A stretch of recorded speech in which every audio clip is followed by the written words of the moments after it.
As the plastic raw material is conveyed forward in the feed section, it is compacted into what is often called a solid bed. As this solid bed of plastic moves forward, the plastic begins to melt at the surface in contact with the barrel. This melting typically starts at a distance of 4 or 5 screw flights from the feed throat. The heat required to begin this melting is drawn from the heated barrel wall. This is conductive heat. Heaters on the extruder barrel produce heat which is transferred to the barrel and then conducted to the plastic. Plastic, however, is a very poor conductor of heat. It conducts heat about 1/30th as fast as the steel in the barrel. So conductive heating of plastic is not very efficient. This means there can be large differences in the temperature between the barrel and the plastic, and large temperature differences within the plastic itself.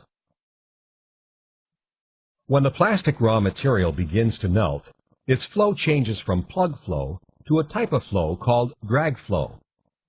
To explain drag flow, imagine there is thick, taffy-like plastic fluid in a channel between two long rectangular plates.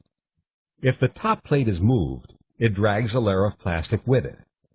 Just under this layer, plastic is also dragged along, but there is some slippage, so this plastic moves at a slightly slower velocity.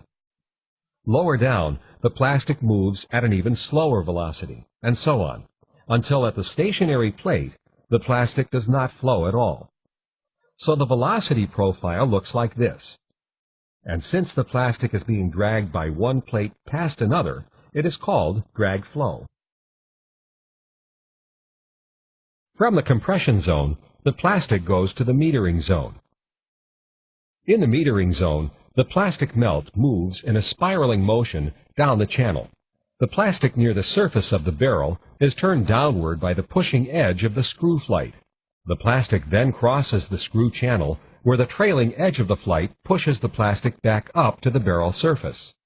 This constant motion of the plastic as the screw rotates shears and mixes the melt. The melt pressure in the metering section is typically from 1,000 to 7,000 psi, or 70 to 480 bar. This pressure tries to force some of the plastic back down the screw channel as pressure flow. If the pressure is small, the combined drag flow and pressure flow velocity profile looks like this. You can see there is a circulation of the plastic. The plastic rotates within the screw flight like this. The output of the extruder is reduced because some of the plastic, the pressure flow amount, is circulating and flowing away from the die. If the extruder pressure is increased, the plastic flow profile looks like this.